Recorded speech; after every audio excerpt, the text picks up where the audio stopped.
Dan supervised model itu ada dua jenis, yaitu yang klasifikasi sama yang regresi. Jadi kita fokusnya ke sana nanti. Oke, jadi kita bahas dulu kuliahnya. Jadi nanti absensinya nanti setelah ini lagi ya. Oke, jadi dalam membuat model itu Anda berusaha untuk menyeimbangkan antara dua hal ya. Jadi yang menjadi fokus Anda adalah nanti Anda itu berusaha untuk menyeimbangkan antara optimasi sama generalisasi itu. Jadi Anda menyeimbangkan ini optimasi sama generalisasi. Nah, optimasi itu Anda lakukan ketika Anda melakukan training gitu. Jadi ketika Anda berusaha untuk membuat model, Anda itu berusaha mengoptimalkan itu sebisa mungkin errornya itu kecil atau akurasinya itu tinggi gitu. Tetapi nanti ketika Anda kenakan model Anda itu ke data yang baru itu, maka itu namanya generalisasi itu. Jadi ini biasanya nanti dikenakan pada data testing itu. Jadi Anda ketika membuat model itu mengoptimalkan itu sebisa mungkin model Anda itu bisa memiliki error yang kecil itu dan juga akurasi yang tinggi.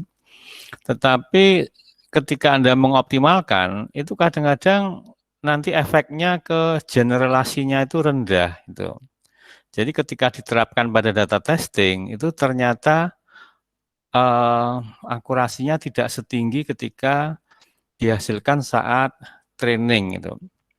Jadi ini dua hal itu tarik-menarik itu. Sehingga nanti Anda harus menyeimbangkan, tidak usah terlalu optimal, tapi dia bisa generalisasinya lumayan gitu. Nah, jadi ini ada dua hal yang nanti kita seimbangkan, yaitu optimasi sama generalisasi itu. Nah, jadi ketika Anda melakukan training, gitu, jadi ini data training, kemudian dari proses learner, gitu, jadi proses learner ini nanti Anda menghasilkan suatu model itu. Jadi di sini Anda melakukan proses yang namanya training. Gitu. Jadi di sini Anda melakukan train model. Gitu.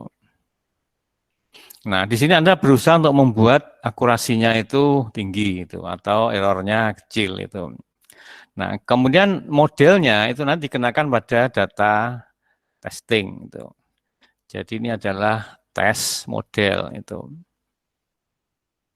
Nah, di sini adalah letak dari Anda berusaha untuk mengoptimalkan itu.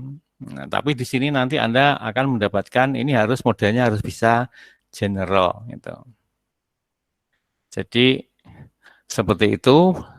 Nah, kemudian kalau itu saya gambarkan dalam bentuk grafik itu. Jadi kalau Anda punya ini itu, jadi kalau ketika ini ada dua buah grafik ya. Jadi yang apa training itu yang ini. Jadi ini yang train itu. Jadi yang rendah itu adalah yang train ini.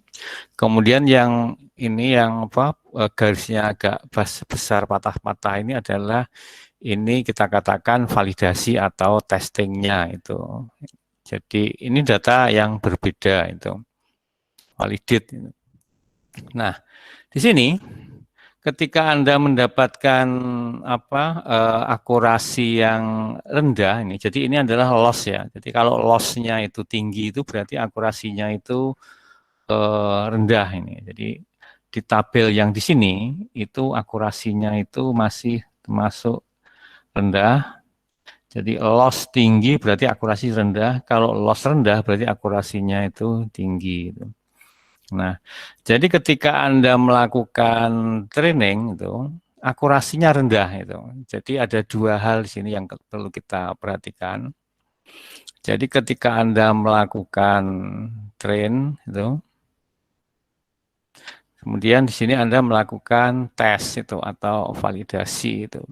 Nah, ada kemungkinan yang ini itu saya bilang tentang akurasi ya di sini tuh. Jadi sama saja dengan error itu. Jadi kalau akurasinya itu rendah, low itu, kemudian waktu Anda tes itu juga low itu. Nah, berarti tidak generalisasi ini, berarti ini tidak optimal itu. Waktu training tidak optimal, lalu waktu generalisasinya juga tidak general ini. Nah, maka ini Anda punya situasi yang disebut sebagai underfitting itu. Jadi di sini model Anda itu underfitting. Training tidak bagus, testing juga tidak bagus itu. Nah, terus kemudian kalau di sini Anda mendapatkan trainingnya itu high gitu, tapi waktu ngetes itu low, nah ini Anda mendapatkan situasi yang disebut sebagai overfitting gitu. Nah, jadi yang sini ini overfitting ini. Jadi ini turun itu berarti ini makin mendekati errornya kecil, berarti akurasinya itu tinggi itu. Nah, ini naik gitu.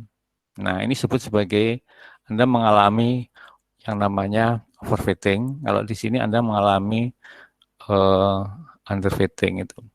Nah, yang bagus bagaimana? Yang bagus adalah kalau bisa itu di sini itu adalah high itu. Kemudian di sini juga high itu. Nah, jadi situasi yang ideal itu adalah yang ini itu. Jadi ketika Anda membuat model itu optimal model Anda itu. Jadi akurasinya itu tinggi itu. Tapi ketika Anda kenakan pada data testing, maka Anda juga punya akurasi yang tinggi itu. Jadi idealnya ini itu. Tapi tidak mudah membuat yang model yang ideal seperti ini itu. Jadi ada tarik menarik antara optimasi dengan generalisasi itu. Nah, kita nanti di sini akan bicara tentang beberapa hal itu. Jadi kalau kita mau mengevaluasi atau menyeleksi suatu model, jadi ada dua hal ya. Mengevaluasi dulu itu, mengevaluasi itu fokusnya ke satu model itu. Jadi kita fokus ke satu model. Tapi kalau seleksi itu adalah kita memilih dari beberapa model itu. Jadi Anda punya model satu itu, punya model yang dua, atau punya model yang ke N itu. Jadi select ini kira-kira yang bagus yang mana itu. Tapi kalau mengevaluasi itu fokus ke satu model dulu itu. Nah, nanti ini dibuat evaluasi, dibuat yang optimal, bagus, kemudian nanti beberapa model juga dibuat bagus, lalu nanti diselect gitu. Kira-kira yang mana model yang akan Anda pilih di antara beberapa model itu.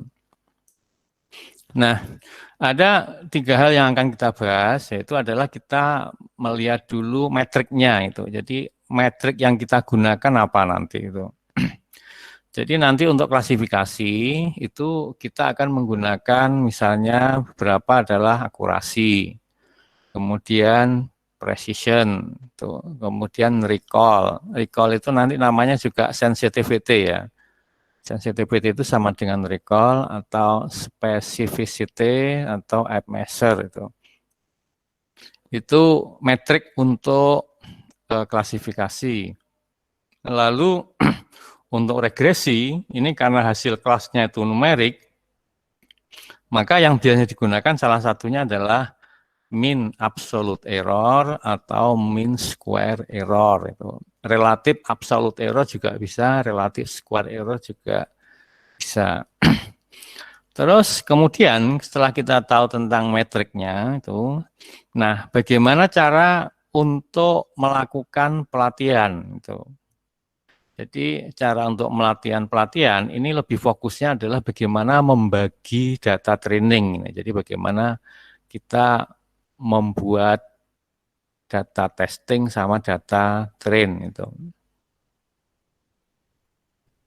Train data sama tes data itu. Nah, nanti ada beberapa metode. Jadi yang pertama adalah whole out itu atau juga nanti kombinasinya ada random sampling atau kita gunakan cross validation atau bootstrap ini kalau data kita kecil ini. Jadi ini bootstrap itu kalau datanya itu kecil. Nah, yang paling disarankan kalau Anda punya data dan ingin buat satu model, biasanya yang lebih disarankan itu adalah Anda melakukan cross validation ini. Nah, ini akan kita gunakan untuk mengevaluasi ini. Jadi ini akan kita gunakan untuk melakukan evaluasi model. Evaluasi model. Nah, kemudian yang ini kita setelah kita punya beberapa model, maka kita bisa memilih model itu menggunakan ini t-test ini. Jadi itu student t-test, atau kita juga bisa menggunakan yang namanya ini ROC curve itu. Jadi ini gunakan untuk select model. Nah, nanti untuk keperluan pembuatan model itu kita akan ini. Jadi yang ideal itu ini. Jadi yang ideal itu Anda punya 3 jenis data itu. Jadi yang ideal itu Anda punya train data itu. Kemudian train data itu ada sebagian yang untuk validate itu. Kemudian ada data yang ketiga itu adalah tes itu. Nah, ini train sama validate ini biasanya digunakan untuk membuat yang model yang optimal ini. Jadi biasanya dengan train dan validate data ini Anda bisa membuat model yang optimal ini dengan melakukan fine tuning ini. Jadi nanti Anda melakukan proses yang namanya tuning itu, memilih parameter mana saja yang menghasilkan model yang optimal. Jadi hyperparameter tuning itu biasanya. Nah, ini biasanya lebih baik kalau Anda punya train sama validate itu. Jadi diulang-ulang train validate itu sehingga nanti Anda mendapatkan hyperparameter yang optimal. Lalu setelah ini optimal, lalu ini dikenakan pada data testing ini. Data testing terpisah ini. Jadi jangan dicampur adukkan dengan untuk data trainingnya itu. Nah, kita akan melihat metrik untuk klasifikasi dulu. Nah, metrik untuk klasifikasi itu biasanya kalau kita membahasnya itu selalu berpedoman pada confusion metric ini. Jadi confusion matrix ini adalah suatu kayak metrik itu, di mana biasanya yang baris itu adalah yang menyatakan actual class-nya itu, kemudian yang ini yang kolomnya itu merupakan predicted itu. Kadang-kadang ada yang dibalik juga sih. Jadi kadang-kadang yang barisnya itu predicted, kemudian yang kolomnya itu adalah yang actual. Tapi akan lebih mudah kalau kita barisnya itu actual, kemudian yang kolomnya itu yang predicted itu. Nah, jadi nanti masing-masing baris itu menyatakan kelasnya itu. Jadi di sini ada 2 kelas ini, kelas C1 sama C2, lalu di sini C1 dengan C2 itu. Nah, ini biasanya metriknya itu jumlah kelasnya itu 2 itu. Tapi juga bisa nanti ini dikembangkan kelasnya bisa menjadi lebih besar dari 2 itu. Jadi nanti yang kelas lebih besar dari 2 nanti dikembalikan lagi ke yang kelas 2 ini itu. Dengan yes sama no. Jadi ini kelas C1 ini bukan C1 seperti itu. Jadi nah, kalau actualnya true itu C1 kemudian prediksi 1 maka ini namanya true positif. Kemudian ini namanya false positif, ini false negatif, ini true negatif itu. Nah, jadi ini jangan kebalik, ini false positif, ini juga sering disebut sebagai false alarm ya itu. Jadi alarmnya bunyi itu. Jadi kalau ada gedung yang terbakar itu alarmnya itu bunyi twing twing twing gitu, tapi ternyata setelah dicek itu tidak ada kebakaran itu. Jadi ini false alarm itu istilahnya itu sama dengan false positif itu. Jadi kelasnya itu harusnya salah itu false, kemudian dia diprediksi sebagai true. Nah, jadi itu beberapa istilah yang lain kita gunakan true positif, false negatif, false positif, kemudian true negatif itu. Nah, jadi ini bacanya seperti itu. Jadi kalau sini yes, sini no, nah berarti yang actualnya yes, predicted yes, berarti jumlahnya sekian, kemudian itu true positif, ini adalah false positif. Gitu. Nah, itu dari jumlah data sekitar 10.000 itu. Nah, dari data itu bagaimana kita mengukur nilai-nilai yang metrik yang kita inginkan gitu. Nah, jadi nilai akurasi itu, jadi nilai akurasi itu adalah ini true positif ditambah dengan true negatif, nah lalu dibagi dengan keseluruhan itu. Nah, jadi kalau kita gunakan ada yang ini itu berarti akurasinya adalah ini itu. Jadi 6954 ditambah dengan 25 dibagi dengan 10.000. Nah, Anda mendapatkan akurasi itu. Nah, error rate itu adalah 1 dikurangi akurasi. Jadi kalau akurasinya 98%, error rate-nya adalah nanti 2%. Gitu. Nah, kemudian ada istilah lain, itu adalah namanya sensitivity. Nah, jadi ini sensitivity itu atau true positive rate ini. Jadi ini namanya true positive rate atau juga seringkali disebut sebagai recall. Itu. Jadi ini adalah true positif dibagi jumlah yang positif. Gitu. Jadi dia adalah true positifnya itu ini dibagi dengan yang positif. Gitu. Jadi dijumlahkan di sini itu. Nah, Anda mendapatkan true positive rate itu. Lalu ada istilah yang namanya specificity, itu true negative rate itu. Berarti true negative rate adalah ini true negatif dibagi negatifnya ini itu. Nah, jadi itu 3 ukuran, yaitu akurasi, kemudian sensitivity atau recall, kemudian specificity itu. Nah, kadang-kadang data Anda itu tidak balance itu. Jadi antara kelas 1 dengan kelas non C1 itu jumlahnya sangat-sangat jauh berbeda itu. Jadi itu disebut sebagai data yang tidak balance. Nah, untuk data yang tidak balance itu Anda biasanya tidak akan menggunakan akurasi itu. Jadi akurasi jangan digunakan pada data yang tidak balance. Gitu. Jadi kalau data Anda tidak balance, maka nanti Anda menggunakan sebagai pengganti akurasi adalah precision recall itu. Nah, kemudian 2 ukuran ini itu karena ini bisa tidak selalu bisa masing-masing linear itu, maka nanti ini bisa digantikan dengan nilai measure itu yang mewakili merupakan kombinasi antara precision dengan recall itu. Nah, jadi kalau precision itu adalah true positif itu, tapi dia dibagi yang prediksi yang positif itu. Jadi kalau di dalam tabel tadi ini adalah yang P aksen tadi itu. Jadi true positif ini, true positifnya ini. Jadi recall sama precision itu sama yang dibagi itu, tapi nanti dia adalah TP ditambah dengan FP ini itu. Jadi pembaginya kalau precision itu adalah yang ini.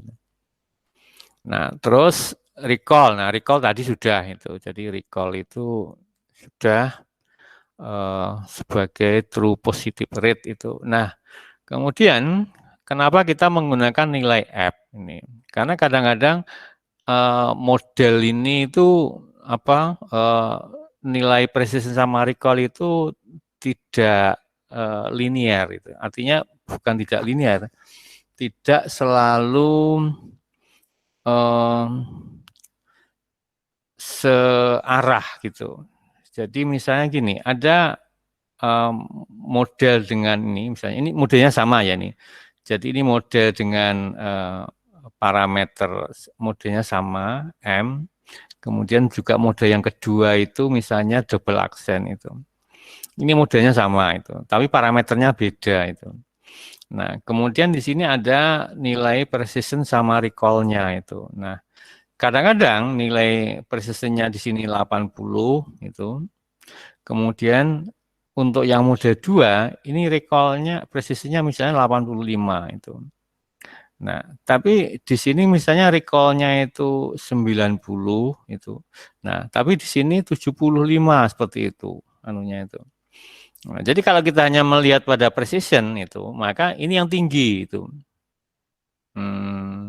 Sorry. Kalau kita melihat pada precision, maka M double aksen yang tinggi 85 itu. Tapi kalau kita melihat pada R, maka M aksen itu yang tinggi. Itu. Nah, kesimpulannya apa? Ini tidak bisa disimpulkan. Ini. Kita lebih fokus ke mana? Apakah positif rate-nya ataukah kita pada precision-nya itu. Nah, sehingga untuk mendapatkan satu angka yang dapat kita gunakan untuk membedakan, maka Anda bisa gunakan pada app measure-nya di sini itu.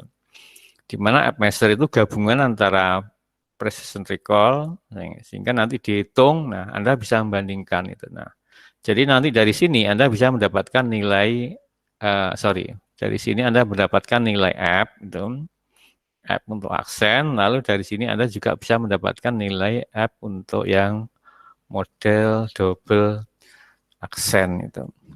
Nah, jadi itu alasan kenapa kita menggunakan F itu.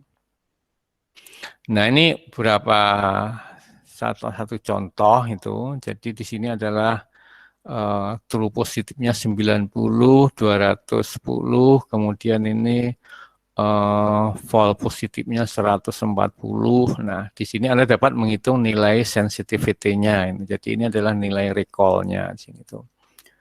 Nilai recall-nya, kemudian nanti Anda juga dapatkan nilai precision. Precision itu adalah ini.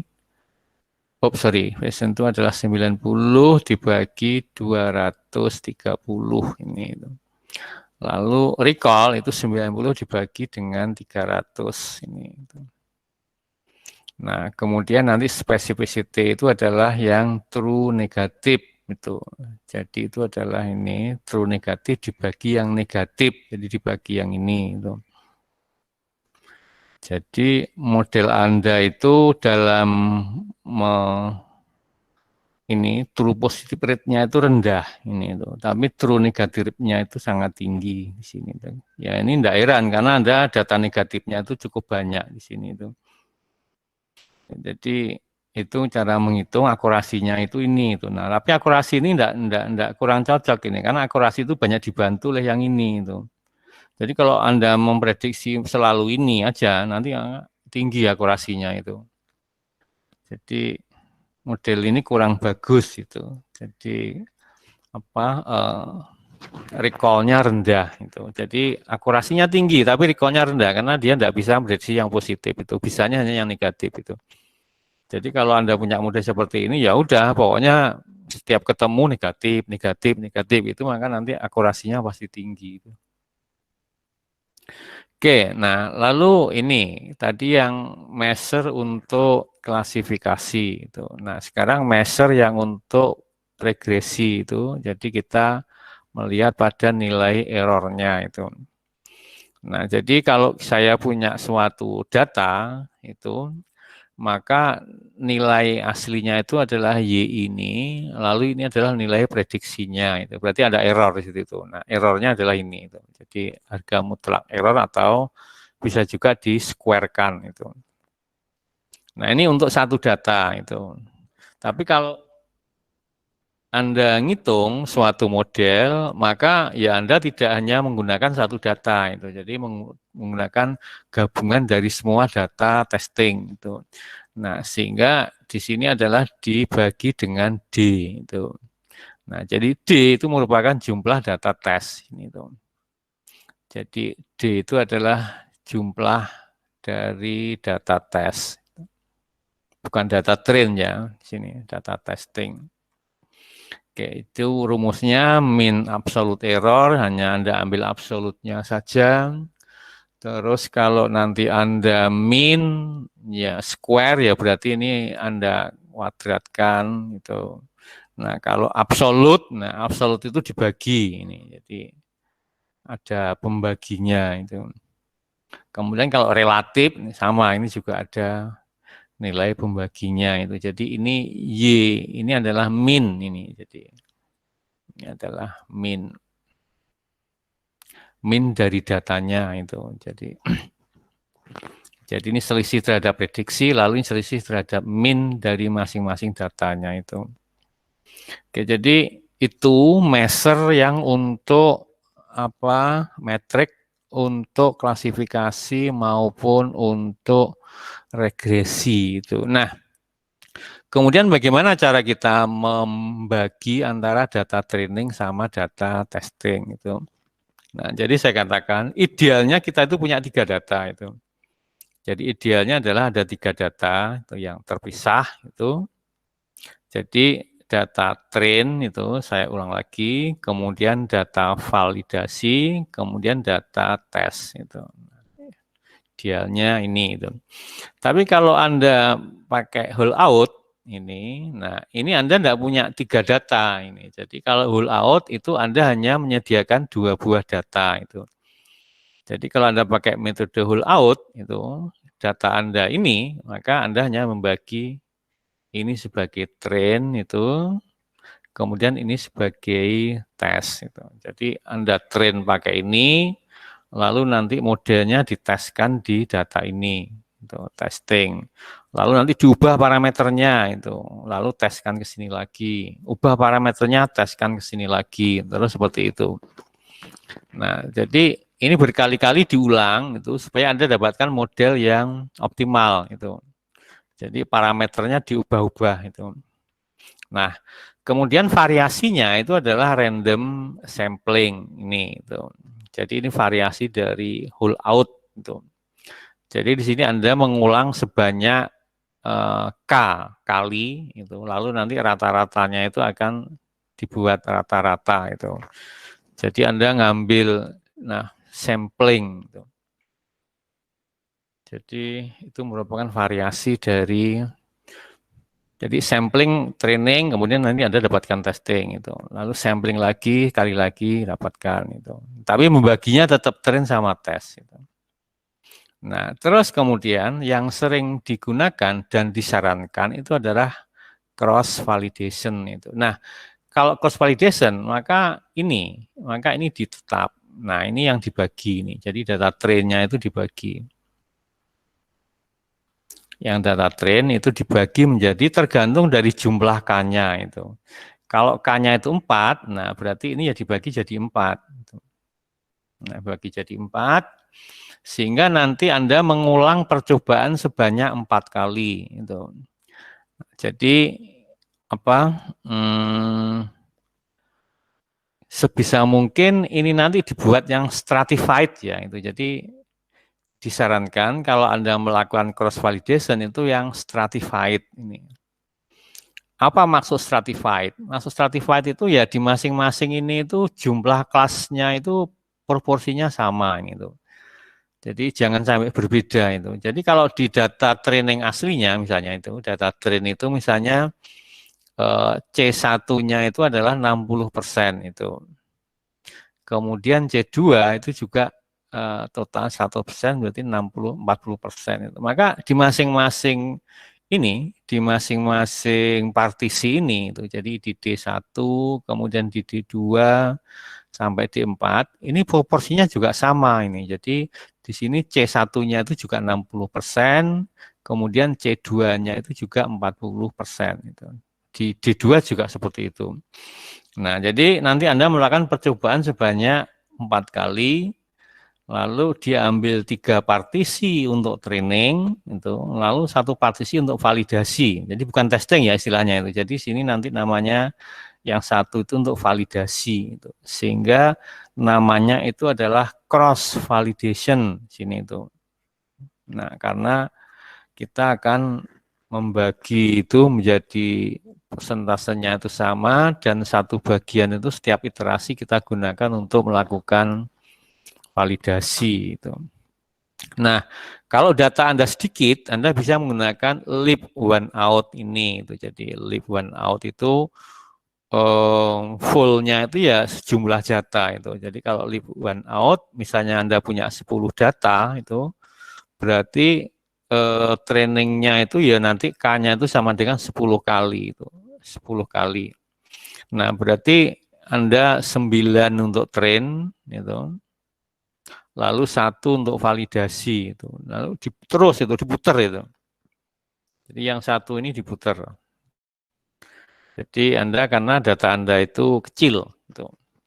Sehingga Anda bisa menggunakan variasi dari cross validation yang namanya leave one out itu. Nah, kemudian yang ketiga ini ya bootstrap gitu. Jadi ini adalah untuk data yang ukurannya itu kecil ya itu. Jadi salah satu yang sering digunakan adalah ini bootstrap yang namanya titik 632 bootstrap itu. Nah, jadi di sini adalah Anda punya data yang jumlahnya itu D. Gitu. Lalu Anda melakukan sampel sebanyak D. Itu. Jadi Anda punya data ini, misalnya jumlahnya 100 itu, lalu Anda sampling di sini itu. 100 kali di sini itu, sampling 100 kali itu. Jadi Anda ngambil sampling 100 kali, tapi replacement itu, jadi dikembalikan itu. Jadi misalnya Anda ngambil di sini dapat D1, nah ini tersampling data 1 itu. Lalu ini dikembalikan lagi ke sana itu, jadi kembalikan lagi ke sana itu. Lalu kemudian yang terambil berikutnya adalah D10 itu. Lalu di sini adalah D10 itu. Ini dikembalikan lagi ke sana. Nah, ada kemungkinan ini terambil lagi itu nanti itu. Nah, di sini akan terambil lagi misalnya ini D1 itu. Terus itu sampai nanti Anda mendapatkan data yang di sini jumlahnya 100 data itu. 100 data. Nah, ini untuk gunanya untuk training itu. Jadi untuk train. Nah, yang tidak terpilih di sini itu, jadi beberapa yang tidak terpilih di sini itu digunakan sebagai tes ini. Jadi kalau ada yang tidak terpilih nanti digunakan sebagai tes itu. Nah, jadi the remaining itu, jadi the data tuple that did not make into the training test maka akan menjadi the test set ini. Dan berdasarkan percobaan itu ternyata beberapa kali percobaan ternyata hasilnya adalah yang terambil di training itu persentasenya 63,2, yang di testing itu adalah 36,8 itu. Nah, sehingga kenapa namanya itu adalah 632 bootstrap itu. Nah, jadi itu beberapa cara untuk metode untuk membagi data itu dengan whole out, cross validation maupun dengan bootstrap itu. Jadi itu